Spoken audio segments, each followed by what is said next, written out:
el dolor, el temor quiso triunfar en mí, quiso triunfar en mí. No lo entendí, porque a mí, si todo yo te di, si todo yo te di, no me rendí, me tomé de ti y ahí entendí que solo en ti puedo vencer.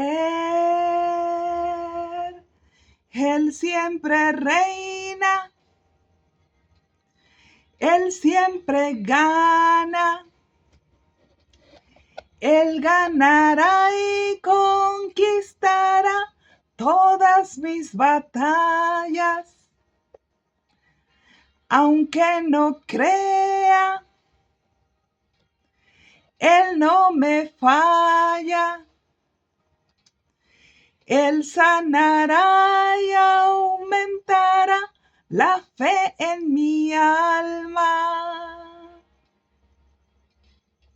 He aprendido que el mañana no es mío, solo contigo yo confío. No lo entendí, porque a mí, si todo yo te di, si todo yo te di, no me rendí, me tomé de ti y ahí entendí que solo en ti puedo vencer. Él siempre reina, Él siempre gana, Él ganará y conquistará todas tus batallas. Aunque no creas, Él no te falla. Él sanará y aumentará tu fe en tu alma. Mi vivir es Cristo y el morir es aumento. Mi vivir es Cristo y el morir es aumento. Él siempre reina, Él siempre gana.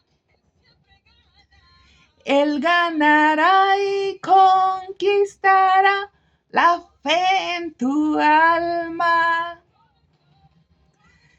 Aunque no creas, Él no te falla. Él sanará y aumentará la fe en tu alma. Aunque no creas, Él no te falla. Él sanará y aumentará la fe en tu alma. Así es, chicos hermosos. Él nunca nos falla y Él aumentará nuestra fe en nuestra alma. Y bueno, aquí estamos de nuevo, otra vez. Vamos a dar lo que son las promesas de Dios para sus hijos. Estas promesas se encuentran a través de toda la Biblia, desde el Génesis hasta el Apocalipsis. Y platicando el otro día con alguien, de repente le comentaba, yo pensaba que las promesas del Señor las iba a poder compartir en, no sé, en 2, 3 meses. Pero a la hora de que comienzas a estudiar y ver todas las promesas que hay en la Biblia, son muchas, son decenas de promesas que Dios nos ha dado, y esa es nuestra herencia. Es una herencia eterna, el cual el comprender esas promesas a nosotros nos va a ayudar a poder resolver mejor las situaciones difíciles que se presentan naturalmente en nuestra vida. El Señor Jesús nos dice, nuestro Padre hermoso, en este mundo tendrás aflicción, pero confíen, porque yo he vencido al mundo.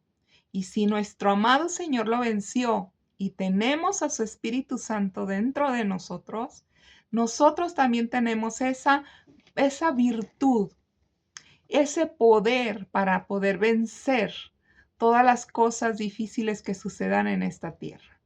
Y bueno, sin más preámbulo, vamos a comenzar y vamos a ver la primer promesa de este día. Y esta promesa se encuentra en el libro de Efesios, el capítulo 6, el versículo del 2 y el 3. Y dice lo siguiente, dice: honra a tu padre y a tu madre, que es el primer mandamiento con promesa. Y el versículo 3 dice: para que te vaya bien y seas de larga vida sobre la tierra. A lo largo de la vida, el Señor promete que recompensará generosamente a sus hijos por las cosas buenas que hagan en obediencia a Él, sin importar cuán pequeñas o grandes sean. No importa si para nosotros nos parecen insignificantes o que no tienen gran elogio, ¿verdad?, de todas las personas. Sin embargo, el servicio fiel produce bendiciones maravillosas. Esta promesa nos enseña que los hijos le deben respeto a sus padres, sean como sean los padres. El mandamiento nos dice honrar. El mandamiento no dice juzguen a sus padres, ¿verdad que no? Y mucho menos condenar. El mandamiento nos dice juzguen y condenen a sus padres. No. Nuestro Señor Jesucristo mismo nos dijo: yo no he venido a condenar el mundo, sino a salvarlo. Esto está en San Juan capítulo 12, versículo 46 al 49, y se repite en San Juan capítulo 3, versículo 17.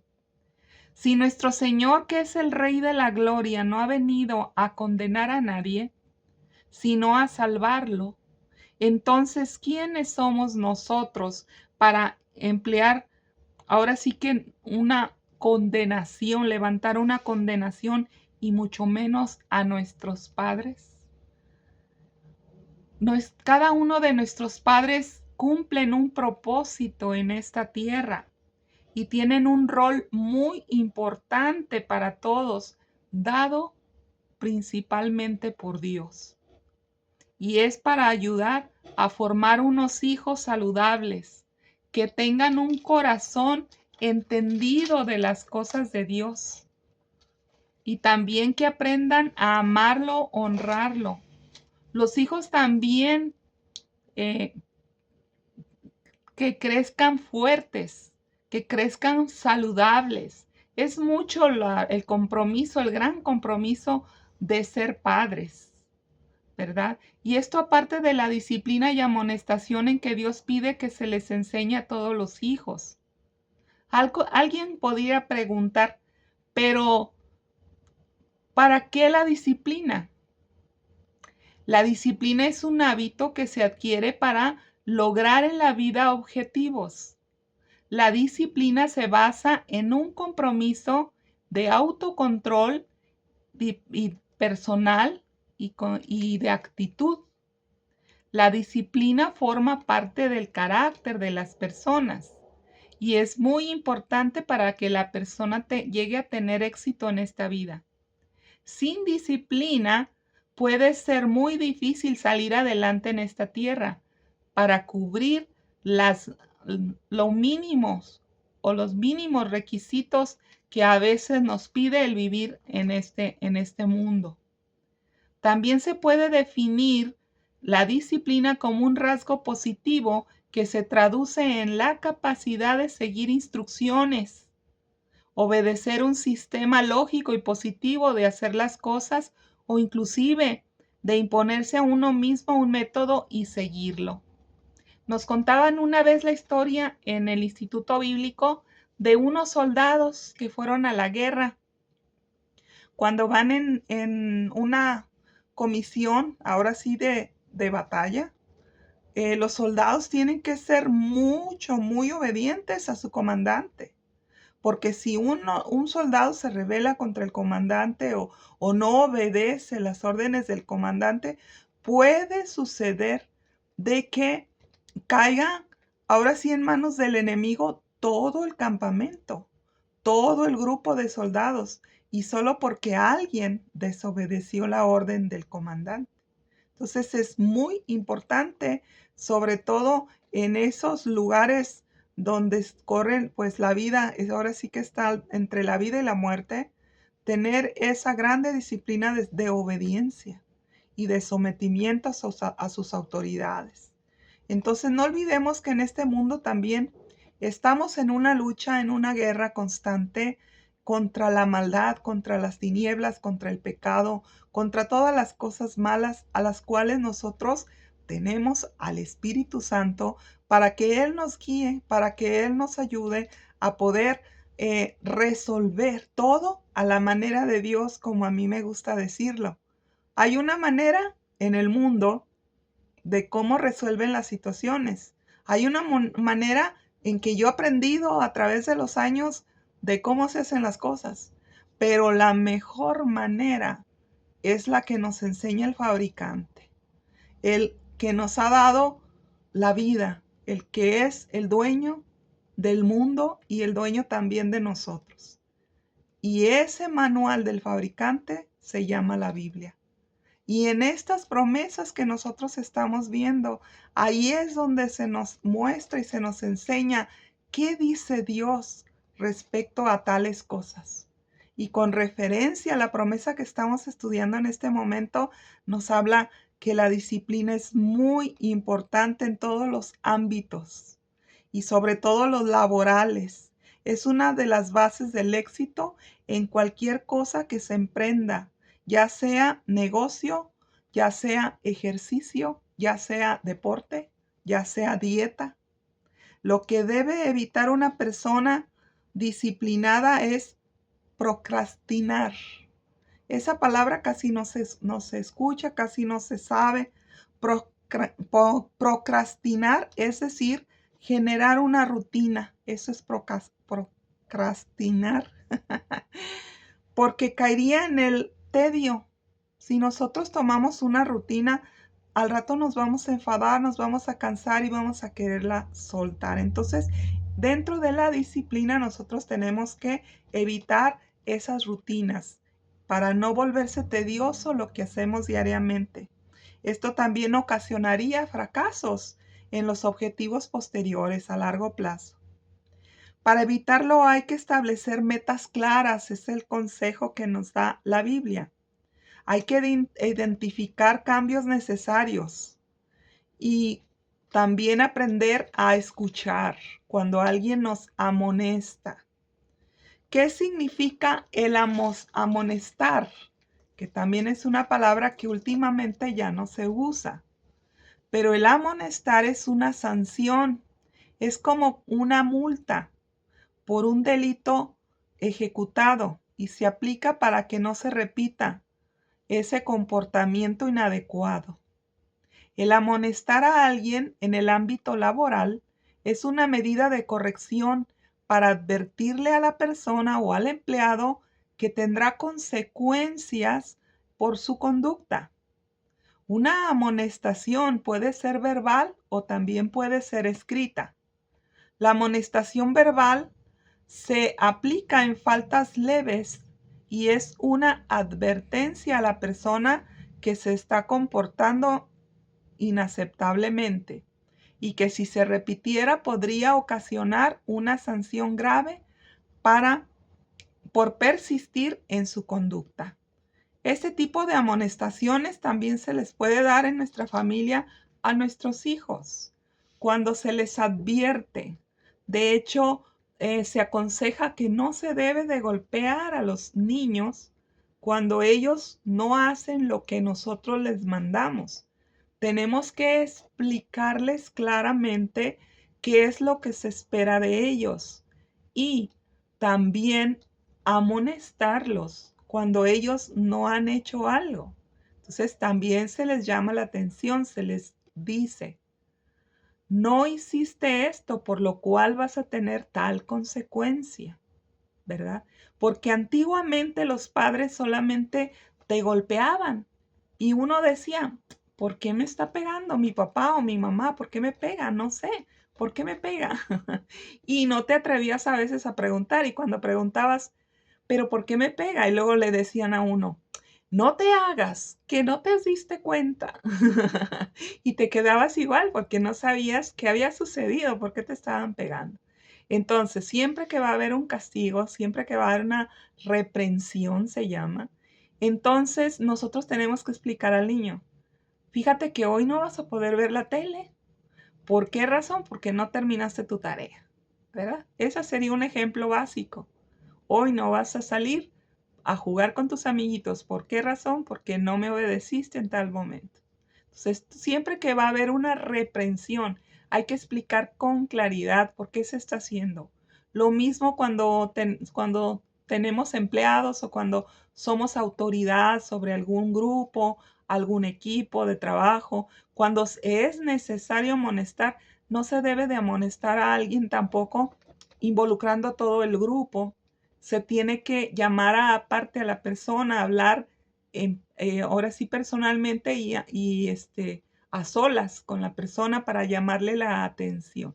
Y eso es lo que se llama amonestar. Se le explica claramente cuál es el motivo de la amonestación y cuáles serían las consecuencias si en un futuro volviera a ocasionar algún problema o a desobedecer o al no cumplir algo que se le pidió que hiciera.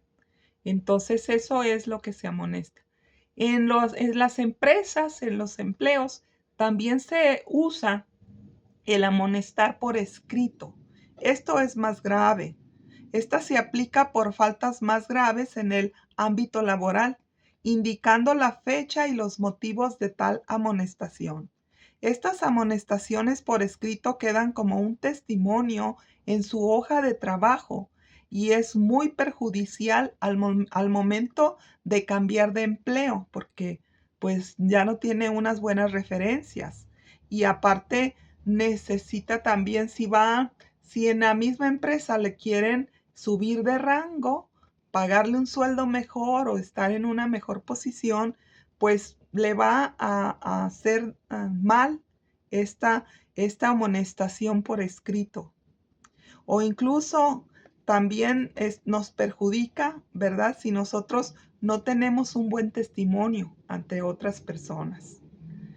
Las promesas que vimos en este día nos ponen a todos en un marco de aprender a honrar a quien merece honra, dice, porque por el simple hecho de que esas personas están ocupando un lugar preeminente en nuestra vida. Por ejemplo, desde luego, a Dios se le debe de honrar primero, antes que a nadie. Después de Dios se debe de honrar a nuestros padres y después de los padres a todas las autoridades que ocupen un primer lugar en nuestra vida. Pueden ser nuestros patrones en un trabajo o pueden ser nuestros gobernantes en una ciudad. Los policías también son autoridad. Todo tipo de autoridad nosotros tenemos que aprender a obedecer las leyes y también a honrar a las personas que ejecutan esas leyes. Eso es lo que aconseja la Biblia. A veces en la vida se escuchan a hijos enojados con sus papás que dicen, yo no pedí nacer, y no se ponen a pensar que en este mundo puede haber infinidad de situaciones muy difíciles, las cuales tienen que sacar adelante esos padres. Por ejemplo, muchas veces los papás tampoco pensaron traer al mundo a ese pequeño hijo. Y a veces fue un producto también incluso de una violación.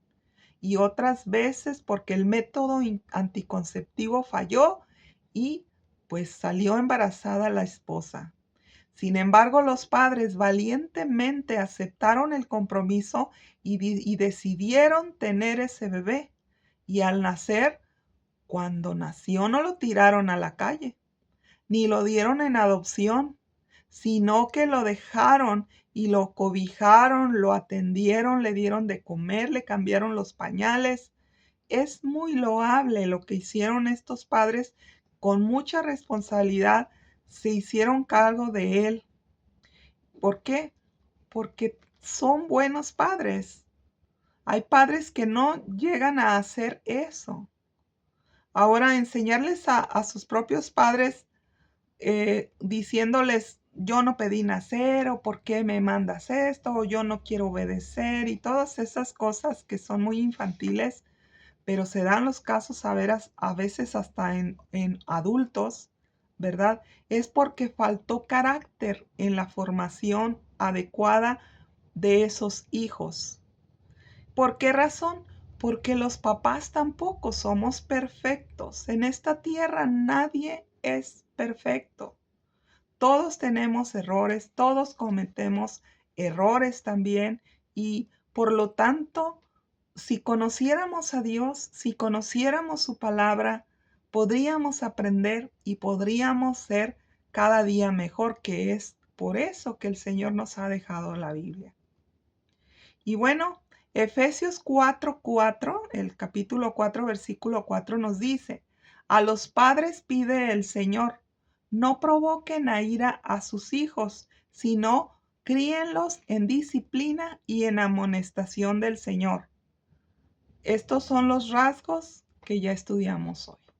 Entonces, aparte de la gran responsabilidad que tenemos al tener hijos, el Señor también nos pide que no cometamos ese pecado de hacer enojar a nuestros hijos, que cuidemos su corazón. Mas, sin embargo, no descuidemos la disciplina ni tampoco el amonestarlos, es decir, llamarles la atención cuando vemos que algo están haciendo ellos inadecuado. Y bueno, así pasamos a la segunda promesa de este día. Esta segunda promesa se encuentra en el Salmo 84, en el versículo 11. Y dice lo siguiente, porque sol y escudo es Jehová Dios, gracia y gloria hará Jehová. No quitará el bien a los que andan en integridad. Jehová es un nombre que mucha gente de repente pues no entiende por qué se le dice Jehová. Jehová es un nombre que significa el Señor. Eso es lo que significa Jehová. Y es que los judíos tenían prohibido nombrar a Dios. Para ellos era una falta de reverencia. Entonces, por lo regular, el judío siempre le llama el Señor o le llama mi dueño, le llama también pues de maneras muy indirectas conforme a a lo que es el carácter de nuestro Señor, en lugar para evitar hablarle por su nombre, porque el nombre del Señor, de hecho, pues son muchas consonantes que en nuestro idioma, ¿verdad? Nosotros necesitamos la consonante y la vocal para tener sonido y poderlo hablar en español. Y viendo esto, pues por eso algunas veces le llaman Yahvé también, ¿verdad? Que también es muy parecido al nombre verdadero del Señor. Y Jehová, pues Jehová significa el Señor. Y antiguamente también no a cualquier persona se le decía el Señor. No a cualquier persona se le decía Señor. Aquí en nuestra cultura mexicana y en nuestro tiempo, pues ya se le dice Señor a todo mundo, hasta el señor que recoge la basura, ¿verdad? Oiga, Señor, ven. Pero en tiempos de nuestro Señor Jesucristo, no.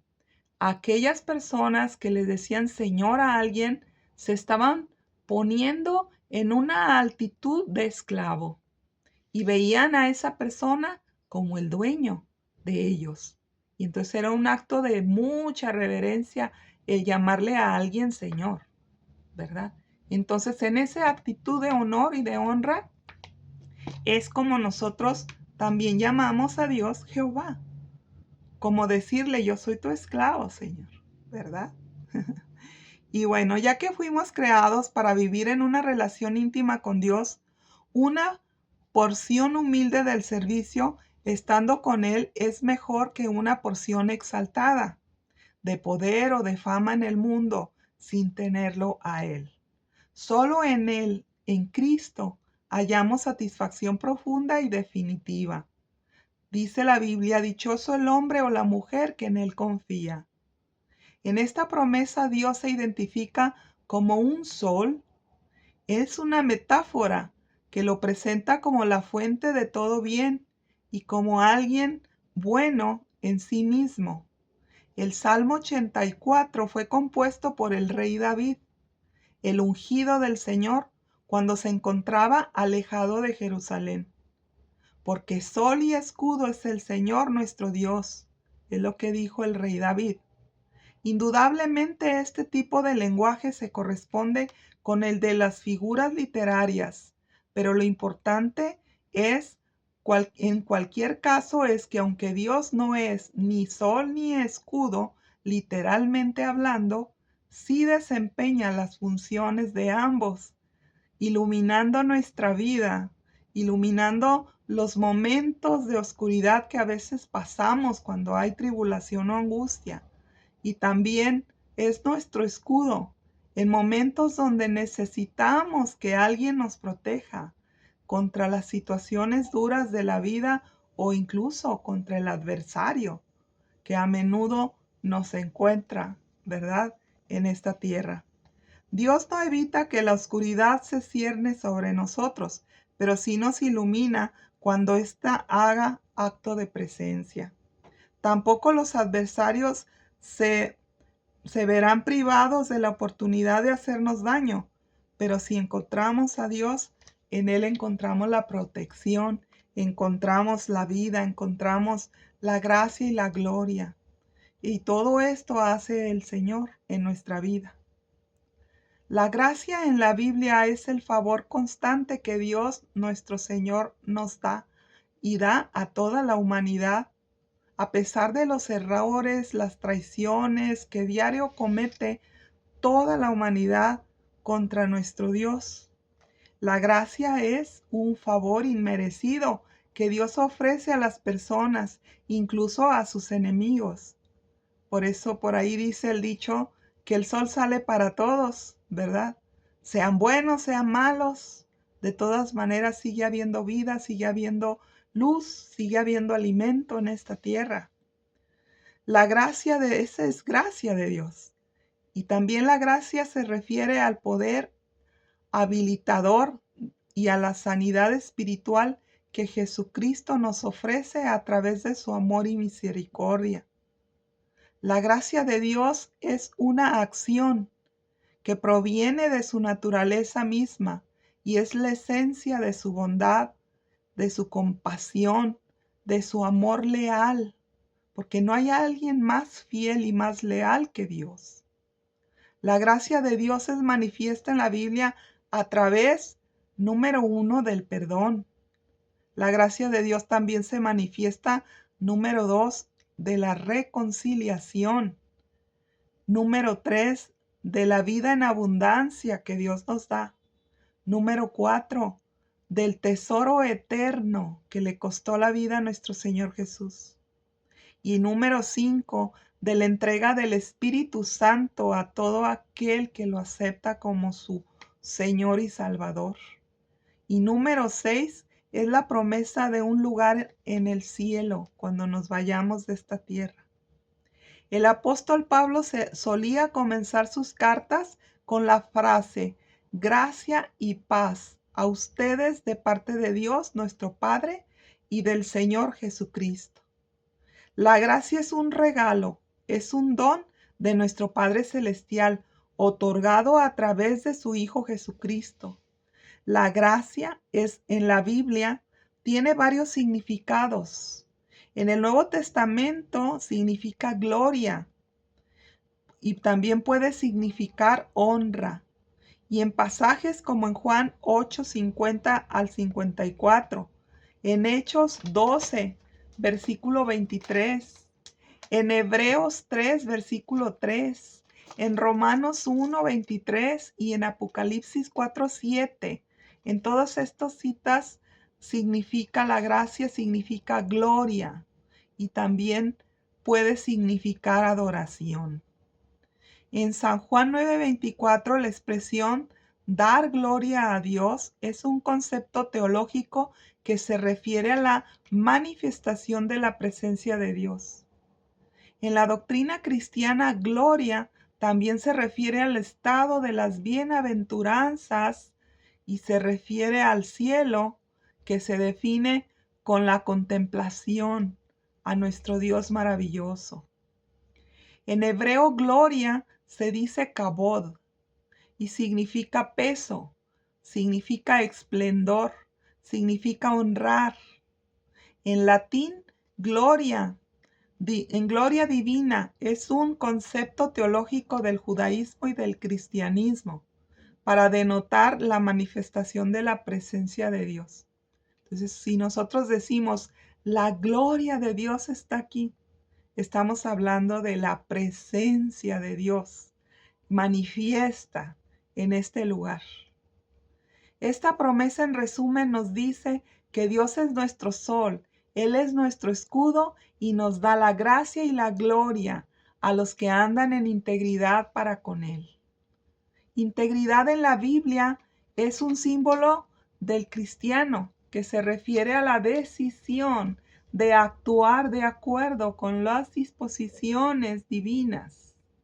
Una persona íntegra es alguien que es fiel a Dios en todo momento, que entiende que existe el bien y el mal y que la verdad de Dios es absoluta para él. No rebaja sus normas o conducta para impresionar a nadie. Está comprometido completamente con hacer lo que el Señor le llame a hacer. No se da por vencido simplemente porque le es difícil, le es caro o le es inconveniente. Es preocuparse más por la aprobación de Dios que por la aprobación de las otras personas en este mundo. La integridad es un fundamento esencial para un seguidor de Cristo, ya que la Biblia enfatiza que un Dios santo requiere de una vida íntegra para poder disfrutar de su presencia. Y la integridad es ordenada a partir de la decisión personal de actuar según las disposiciones divinas. Y solo puede ser íntegro quien está dispuesto a honrar a Dios a través de sus acciones en el diario vivir. La razón básica de por qué no todas las personas pueden ser íntegras se debe a que muy pocos han decidido tener a Dios en su vida diaria. La integridad es una buena forma de honrar a Dios y de poder testificar a este mundo de que el dueño de nuestra vida es Dios, de que Él es nuestro todo, Él es nuestro Rey y Señor.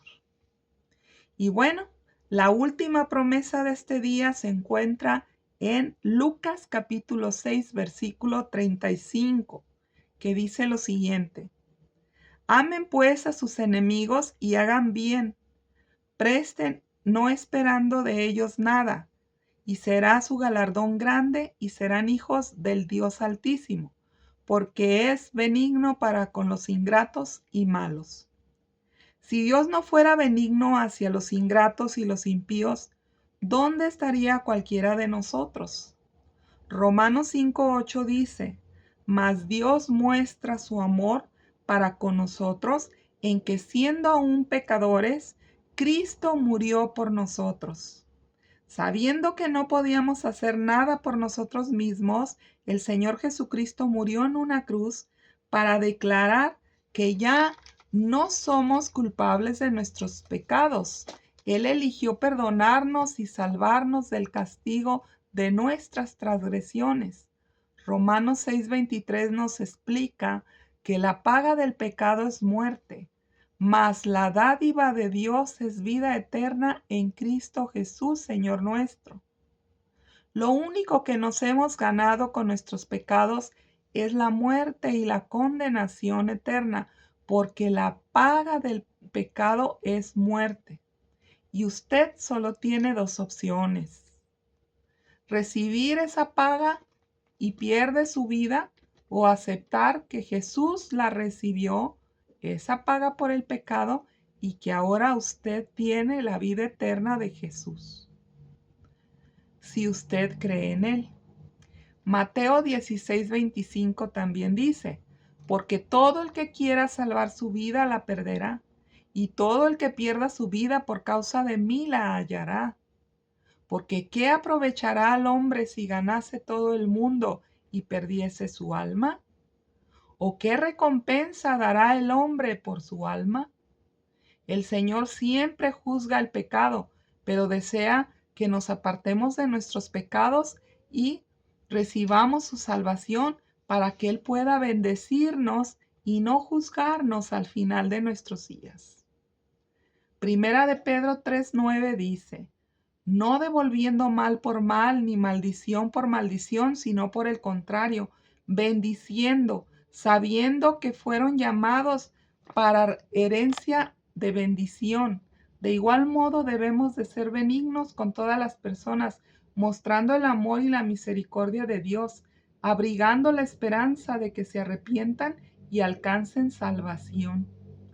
Segunda de Timoteo 2:24 dice, porque el siervo del Señor no debe de ser contencioso, sino amable para con todos, apto para enseñar, sufrido, que con mansedumbre corrija a los que se oponen, por si quizás Dios les conceda que se arrepientan para que conozcan la verdad de Cristo y escapen del lazo del diablo en que están cautivos a voluntad de Él por el pecado.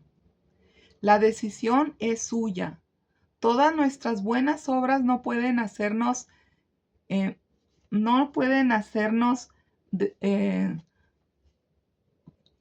entrar al cielo. Nuestra única esperanza es recibir el regalo gratuito que Jesucristo ha comprado para nosotros en la cruz del Calvario. Juan 3:16 al 18 nos dice, porque de tal manera amó Dios al mundo que ha dado a su Hijo unigénito, para que todo aquel que en Él cree no se pierda, mas tenga la vida eterna, porque no envió a su Hijo al mundo para condenar al mundo, sino para que el mundo sea salvo por Él. El que en Él cree no es condenado, pero el que no cree ya ha sido condenado, porque no ha creído en el nombre del unigénito Hijo de Dios. Esta promesa nos enseña a Jesús que se debe de ser compasivos con todas las personas, tal como Dios ha sido compasivo con todos nosotros. También nos dice que no nos debemos convertir en jueces de las demás y que Dios no nos juzgará a nosotros. Mateo 7:12 dice, porque con el juicio con que juzgas, te serás juzgado, y con la medida que midas, te volverán a medir. Jesús no reacciona según la manera como se le trata. Al contrario, Él es bueno con los ingratos y malvados. Jesús señala de este modo la característica esencial de Dios en la Biblia, que es una fuente desbordante de bondad. Dios no nos deja ni nos condiciona por la maldad de quien se opone frente a Él. En versículos anteriores, Jesús nos enseña a hacer buenas obras y benevolentes hacia nuestros enemigos, sin esperar nada a cambio. Pero esta promesa nos dice que si logramos hacer el bien, aún a nuestros enemigos tendremos un gran galardón allá en el cielo. Galardón, bíblicamente hablando, es un premio o recompensa de remuneración, retribución honorífica o distinción que se le otorga como un mérito al servicio. Y en la Biblia se menciona que los creyentes recibirán galardones en el cielo, como por ejemplo la corona de justicia, la corona de la vida eterna y un lugar con Cristo en la resurrección del cuerpo. Estas recompensas son valiosas porque llevan el peso y el significado de la relación con Dios. Recuerdan lo que Dios hizo por las personas en la tierra y glorifican a Dios. Brindan alegría y paz y admiración. Oremos. Gracias, Padre, por todas tus promesas, porque tú nos cuidas y tú no quieres que ninguno se pierda, sino que todos claramente te conozcamos y te demos de conocer a otros. Por favor, ayúdanos a seguir adelante, que podamos transmitir claramente tu evangelio y cada una de tus palabras, Señor, para que más y más personas te conozcan y con ello sean salvados. En el nombre de Jesús. Amén. Y bueno, si ha llegado hasta aquí y usted nunca le ha entregado la vida a Cristo, le tengo la buena noticia de que usted puede llegar a ser hijo de Dios. ¿Cómo puede llegar a serlo? Dice la Biblia, si confesares con tu boca que Jesús es tu Señor y creyeres en tu corazón que Dios lo levantó de los muertos, es decir, lo resucitó, que entonces sería salvo. Porque con el corazón se cree para justicia, pero con la boca se confiesa para salvación. Por eso es importante hacer esta oración. Nosotros le llamamos la oración de fe, es una oración de entrega de su vida a Dios. Si en este momento usted en su corazón le llena y dice, sí, yo quiero entregar mi vida hoy a Jesús, yo la felicito y le pido de favor que haga esta oración conmigo. Dígale así, dígale, Dios eterno, en este momento te abro mi corazón para que tú entres a gobernar mi vida. Reconozco que soy pecador y que solo por tu gracia y la fe puesta en Jesús, tu Hijo, podría salvarme. Yo creo que Jesucristo es tu único Hijo que vino como ser humano a esta tierra para vencer el pecado, para vencer a la muerte y para vencer al diablo. Y como Él pudo vencer, también ahora puede Él hacer que yo nazca de nuevo y tener una nueva oportunidad y una nueva vida en Cristo Jesús. Te reconozco a ti como mi Padre, mi Salvador, quien resucitó al tercer día y ahora está gobernando toda la creación. Por favor, Señor, anota mi nombre en el libro de la vida y no lo borres jamás. Te lo pido, Señor, en el nombre de Jesús. Amén. Si usted hizo esta oración, lo felicito. Todos en algún momento lo llegamos a hacer por primera vez. ¿Y qué sigue ahora? Bueno, que si usted conoce una congregación cristiana, que por favor vaya y asista. Platique con el pastor y dígale que usted hizo esta oración al ver un video por internet. Y si tiene una Biblia, desde hoy comiéncela a leer. Le recomiendo que lea el Evangelio de San Juan, que está muy bien explicado lo que Dios vino a hacer a esta tierra. Y bueno, esto ha sido todo por hoy. Que Dios los bendiga y muchas gracias por ver mis videos. Hasta luego.